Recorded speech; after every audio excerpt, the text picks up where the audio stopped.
Hello there, this is Patricia from Pinky's World. I'm on to do a quick tutorial that was requested on my Pinterest page.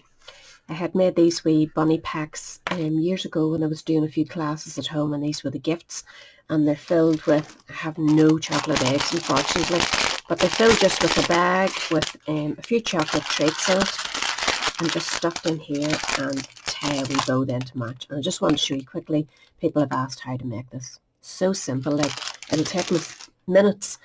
The wee stamp set I used is an old one called Fabled Friends from Stampin' Up. I'm sure you could pick it up somewhere, but there's loads of lovely wee rabbit ones about.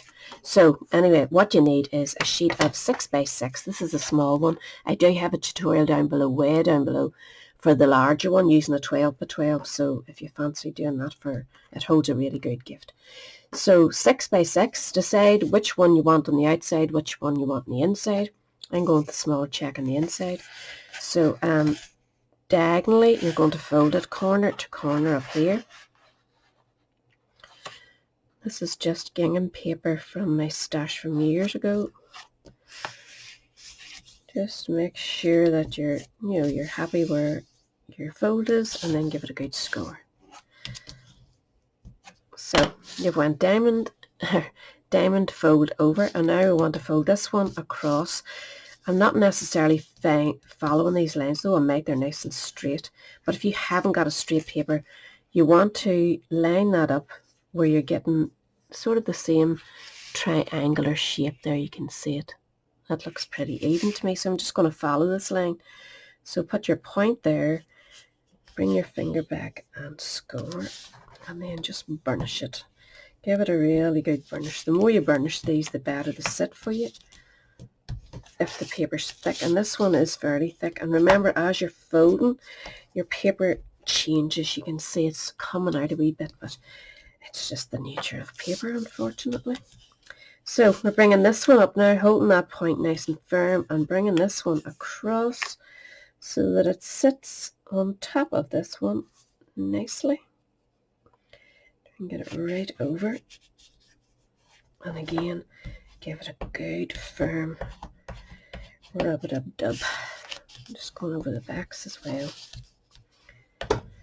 Now at this stage you can stick that down if you like. I don't bother. If you're making a whole load of these, you don't want to be fluffing about, you know.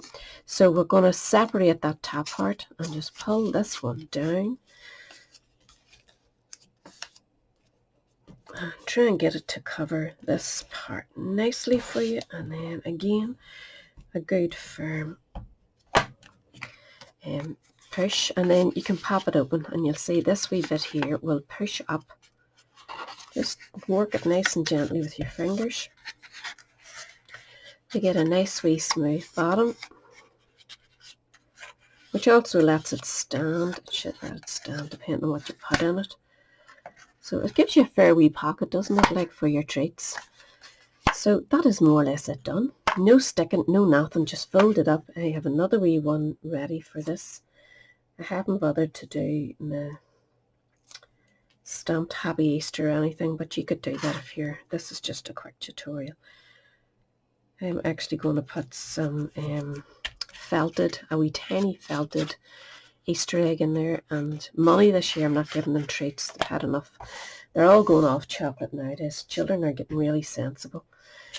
So that is as simple as that. And if you want to put your wee bag in, as I say, this is an S6 bag. I have 2 chocolate coins left from Christmas, which probably should be in the bin.